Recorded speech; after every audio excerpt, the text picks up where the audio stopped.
Hello guys, எல்லோரும் ரொம்ப miss பண்ணிங்க போல் வீடியோவை. ஆமாவா? நான் உங்கள்கிட்ட ஆல்ரெடி சொல்லியிருப்பேன்ல, 50 சப்ஸ்கிரைபர் ரீச் பண்ணியிருந்தா உங்களுக்கு ஒரு கேக் அல்லது டெசர்ட் செஞ்சு தரேன் அப்படின்னு சொல்லிட்டு. அதுதான் இன்றைக்கி பார்க்க போகிறோம். அதுக்கு தேவையான பொருட்கள் ப்ரெட்டு, ட்ரை ஃப்ரூட்ஸு, அப்புறம் மில்கி மீஸ்ட் கண்டென்ஸ்டு மில்க். ஃபஸ்ட்டு வந்து ஒரு பாக்ஸில் லேயராக ப்ரெட்டை சஃபர் பண்ணி வச்சுட்டு கொஞ்சமாக கண்டென்ஸ் மில்க்கு, நிறையா இருந்தால் நிறையா, கொஞ்சமாக இருந்தால் கொஞ்சம் எடுத்து பரவலாக துவைக்கிட்டு நல்லா எங்கே பார்த்தாலும் ஸ்ப்ரெட் பண்ணணும்.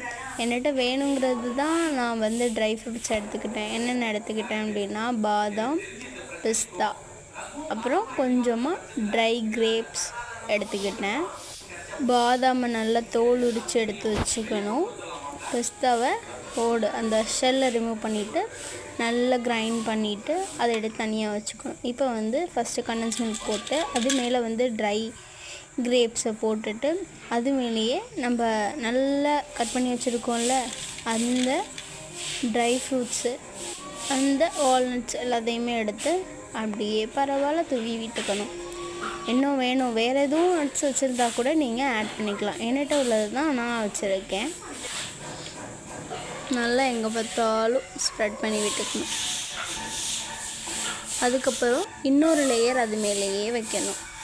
அதுக்கு என்ன பண்ணணுன்னா, மறுபடி ப்ரெட்டு அது மேலேயே இன்னும் கொஞ்சம் கண்டென்ஸ் மில்க் ஆட் பண்ணிவிட்டு அதுக்கப்புறம் அது மேலே அந்த ப்ரெட்டு அப்படியே வச்சுக்கணும்.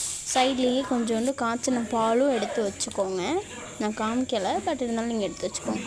அது மேலேயே ப்ரெட்டு வச்சுட்டு அதுக்கப்புறம் இன்னொரு கோட்டிங் கண்டென்ஸ்டு மில்க்கு நல்லா பரவலாக நல்லா ஸ்ப்ரெட் பண்ணி விட்டுக்கோங்க.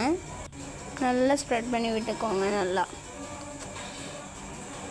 நிறைய ஸ்ப்ரெட் பண்ணால் டேஸ்ட் நல்லாயிருக்கும். அப்படியே வாயில் போட்டோன்னே மெல்ட் ஆகும், அந்த அளவுக்கு இருக்கும் இந்த டெசர்ட்டு. இது நான் குக் வித் கோமாளியில் பார்த்தேன், அதில் உள்ளது தான் இது. நல்லா இருந்துச்சு.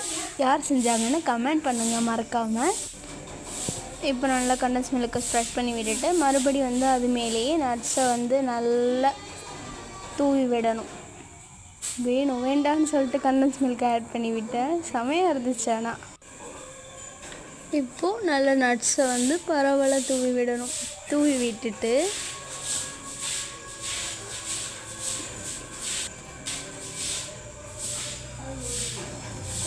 நல்லா தூவி விடுங்க. இப்போது மிச்சம் உள்ள நட்ஸ் எல்லாத்தையுமே ஆட் பண்ணிக்க